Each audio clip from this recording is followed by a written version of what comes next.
In the heart of ancient America, long before the arrival of European settlers, there existed a dense and untouched forest known as the blackwood.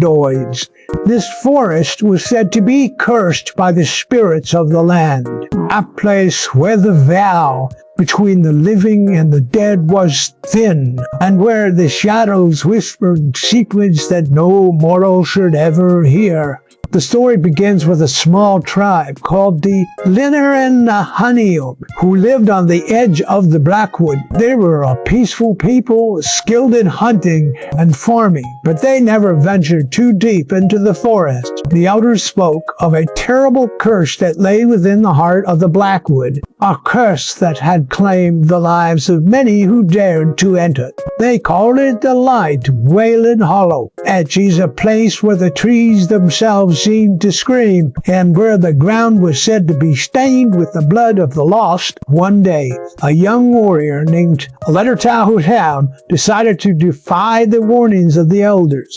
Tahu was brave and headstrong, and he believed that the stories of the Wailing Hollow were nothing more than tales meant to frighten children.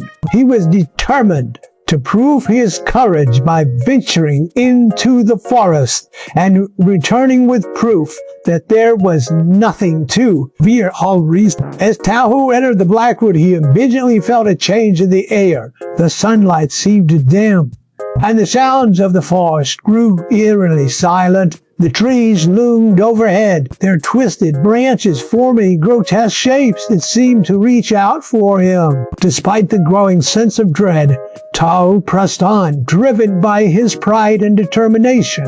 After hours of walking, Tahu came upon a clearing in the forest. In the center of the clearing stood a massive, ancient tree, its bark blackened and gnarled. The tree was unlike anything Tahu had ever seen, and he felt a deep, primal fear as he approached it. As he drew closer, he noticed that the ground around the tree was littered with bones, human bones.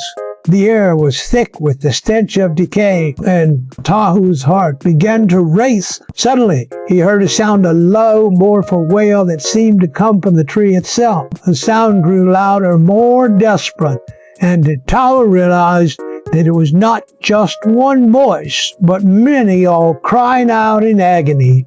He tried to turn and run, but his feet seemed rooted to the spot, as if the ground itself was holding him in place. The wailing grew louder, and Tahu felt a cold, bony hand grasp his shoulder. He turned to see a figure, a skeletal being with hollow eyes, a gaping mouth, its flesh hanging in tatters. More figures began to emerge from the shadows, their forms twisted and grotesque, their eyes filled with a hunger that chilled Tahu to his core. The spirits of the Wailing Hollow had found him. Tahu tried to fight, but his spear passed through the spirits as if they were made of smoke. They surrounded him, their wails growing louder and more frenzied, and Tahu realized that he was not going to escape. The spirits began to tear at his flesh, their cold, bony fingers digging into his skin, and Tahu screamed in agony as he felt his life being drained from him. The last thing Tahu saw before his vision went dark was the ancient tree, its branches twisting and writhing as if alive, and the ground beneath him opening up to reveal a deep, endless void. The spirits dragged him down into the darkness, and the forest fell silent once more. Back in the village, the elders knew what had happened the moment they heard the distant wail. From the forest they mourned Tahu's loss, but they also knew that the curse of the Wailing Hollow was not to be trifled with. They warned the younger generations to never venture into the Blackwood, for the spirits of the lost still roamed there, waiting for their next victim. To this day, the Blackwood remains a place of fear and mystery, a dark reminder of the ancient curse that lies within its heart and on quiet nights, when the wind blows just right. Some say you can still hear the wailing of